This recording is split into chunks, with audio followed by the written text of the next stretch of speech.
Hello, everyone. I'm Walt Bailey. I'm an interpretive specialist with Texas State Parks. It's September 1863 here at Searim State Park, and we're going to cook dinner.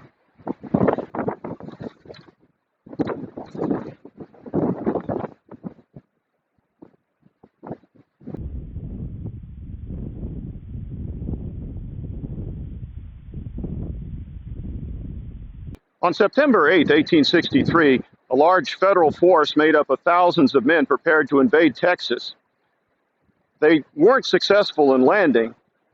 They were beaten back by Confederate defenders at Fort Griffin, just a few miles away from what is today Searim State Park. But if they had been successful, they would have landed with many troops who needed to be fed. What were the troops eating? We happen to have a day's ration for a federal soldier who would have eaten this food if the Federal Army had landed at Sabine Pass. So what did they have to eat? So we've got first of all, our pantry the soldier carried with him. The haversack would have had all of these ration items, would have carried a day's ration in your haversack. And we actually have already had that laid out here for you to see what we've got. We have first of all, our hard bread, which is very hard indeed. It's basically just flour and water, about a pound of it making up 12 crackers. We have our beans, our dried beans, our rice, our coffee. Sometimes this was issued green. This is already roasted. Our sugar, our fresh beef ration. Very likely that General Franklin's Federal Army, had it landed here, would have instead been issued with salt meat, but they definitely issued fresh meat to about a pound per soldier per day, whenever they could. And last, we have our vinegar ration. So you may be wondering at this point, vinegar ration? What did they do with vinegar? These rations may seem kind of meager, or maybe not very appetizing. When you think about it, they're not really what you call a gourmet meal. They're designed for easy storage and transport when you don't have refrigeration, something that won't spoil, rather than because they taste great. But the Army helped the soldiers make the best of the ration that they were issued.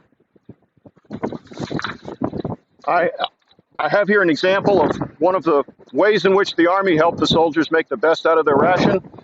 And we're going to cook one of the recipes out of this cookbook. Actually, it's not just a cookbook. It has basically a how-to for all the different tasks that soldiers needed to perform in the Civil War in the Federal Army. It's called the Handbook for Active Service for the Use of Volunteers by Egbert L. Veely, New York, 1861. So the recipe that we're going to be preparing from the Handbook for Active Service will let you see that you can make a lot out of a little with just a little bit of planning from the Federal Army.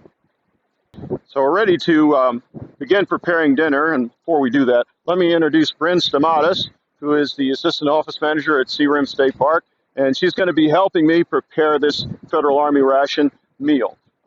So, Bryn, if you wouldn't mind, inside the Handbook for Active Service, there's a recipe that I think we want to follow. That one right there is the one we want to follow. Okay. Could you read that Sure. for us? All right, so to fry any kind of meat, get your frying pan very hot.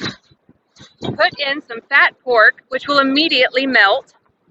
Okay. Then put the meat in Okay. that you wish to fry, and then you will add a teaspoon of salt and a quarter of a teaspoon of pepper to every pound of meat.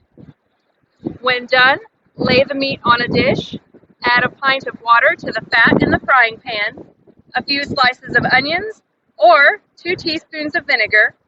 Thicken it with a little flour and pour it over the cooked meat. Any sauce or a few chopped pickles may be substituted for the vinegar or onions. Okay, so what have we got here to work with to make this recipe? We do have our salt, we have our fresh beef, and this is where the vinegar ration comes in because we don't have onions. Weren't able to find any out here, but we'll add that vinegar in with the water and a little bit of flour to make our gravy. Let's start off by, we've already got our fat melted. We'll go ahead and add the meat to the frying pan.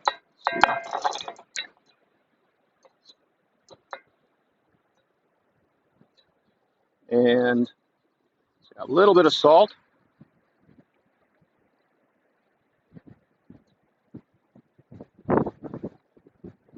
There we go.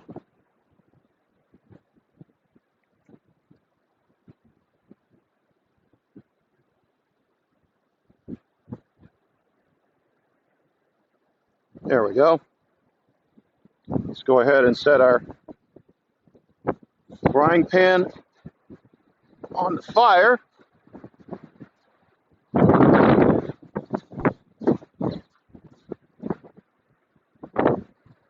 Okay, we're back again, and we've got our meat all fried up now, and we're ready to make the gravy. So could you, Bryn, read the gravy instructions again? Sure. So when the meat is done, you lay it on a dish and add a pint of water to the fat in the frying pan. Then you'll add a few slices of onion, or if you don't have onions, you can use 2 teaspoons full of vinegar.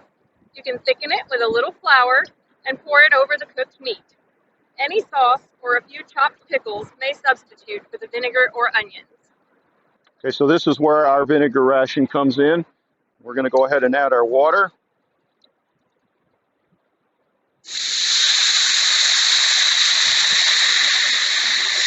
You probably won't use the whole pint because we have a little bit less than the full ration of meat here. But we'll go ahead and add some of our vinegar.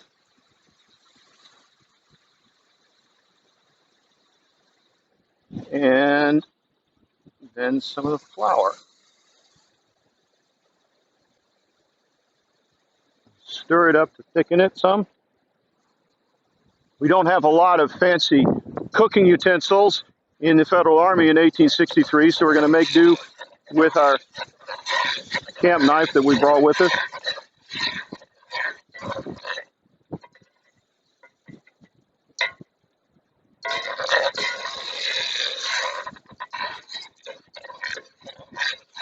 And I think that'll work out just fine. Might just want to add a little bit more water.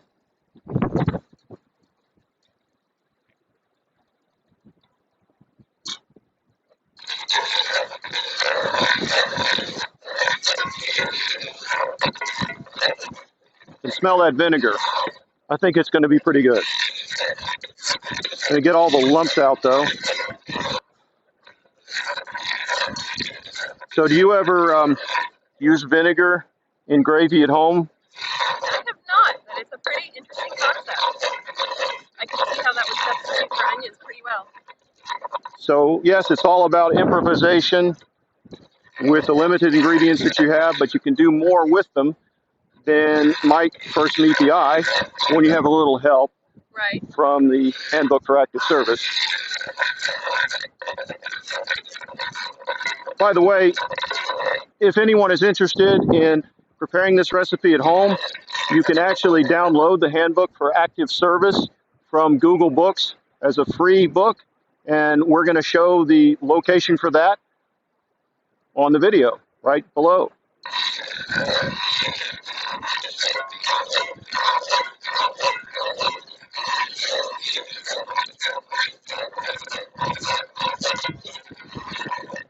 A lot of times they say don't try this at home, but I think I just might try this at home.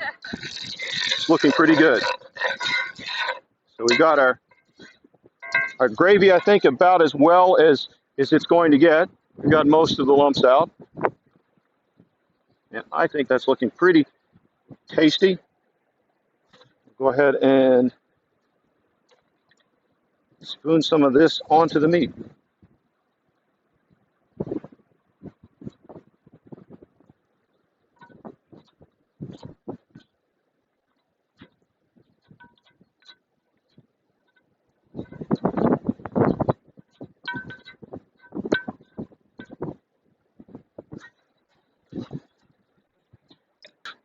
got our meat cooked, and we've made our gravy with our vinegar ration and some flour and water.